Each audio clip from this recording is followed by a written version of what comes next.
In this section, we're going to talk about recursive rules. And what recursive rules are rules that relate to the previous thing that you plugged in. Like this says a sub 0 equals 1, and it says after this, a sub n is equal to what came before it, n minus 1. So a sub n is equal to n minus 1, the term that came before it, plus 4. So for example, a sub 0 equals 1. A sub 1 equals a sub n minus 1, that's a sub 0, so 1 plus 4, so 5.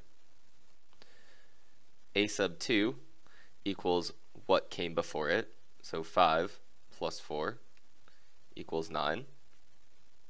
A sub 3 equals a sub 3 minus 1, so a sub 2, or 9, the thing that came before it, plus 4 equals 13. And this just keeps going on and on like this. You need to know what the first term is so you know where to start, and then you just plug it in and add or subtract or multiply whatever you need to change by to get the next term.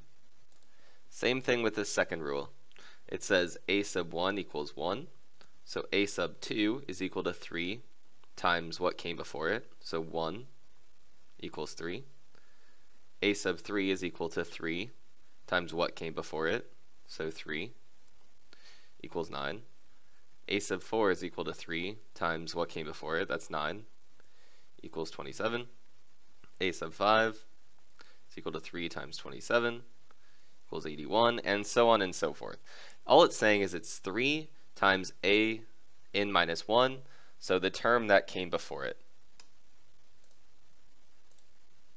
You'll need these two equations for writing your own recursive rules. For an arithmetic sequence, the rule is a sub n equals a sub n minus 1, what came before it, plus d, where d is the common difference. And for a geometric sequence, it's a sub n equals r times a sub n minus 1, where r is the common ratio. So some examples are, like the first one, 3, 13, 23, 33, 43. This is an arithmetic sequence because they added 13 to get to the next rule. So you're just going to plug in that because you know the common difference is 13. Or, I'm sorry, they added 10 each time. So the common difference is 10. So you'll plug in a sub n equals a sub n minus 1 plus 10. And then you also need to include a side note that a sub 1 is equal to 3. And that's the entire recursive rule. It tells the rule for an arithmetic sequence, the difference, and it tells you where they started. The second one's a geometric sequence because they don't add a certain number to get to the next one. There's a common ratio, and you find the common ratio by dividing the next term by the one before it, or finding out what you multiply by. Here, it's 40 over 16, which is going to be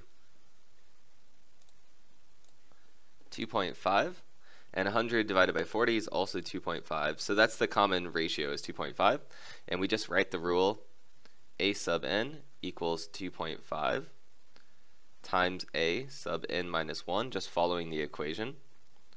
And then all we need to do is add a side note.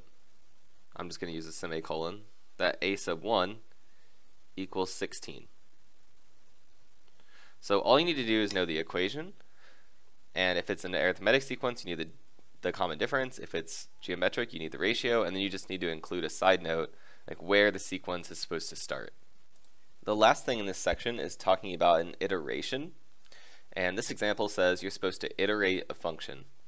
Find the first three iterates, x1, x2, and x3 of the function f of x equals negative 3x plus 1 for an initial value of xo, x initial equals 2. So an iteration is a repetition of a process. In this case, it's a mathematical process. So we're starting with an initial value of x sub 0, so initial value equals 2, and we're going to get something to find x sub 1. Then we're going to take what we got and plug it into the next, and plug it in again to find x sub 2. Plug that in again to find x sub 3. So the result, or iterate, is used for the next iteration. That's an iterative process. So here we have f of x equals negative 3x plus 1.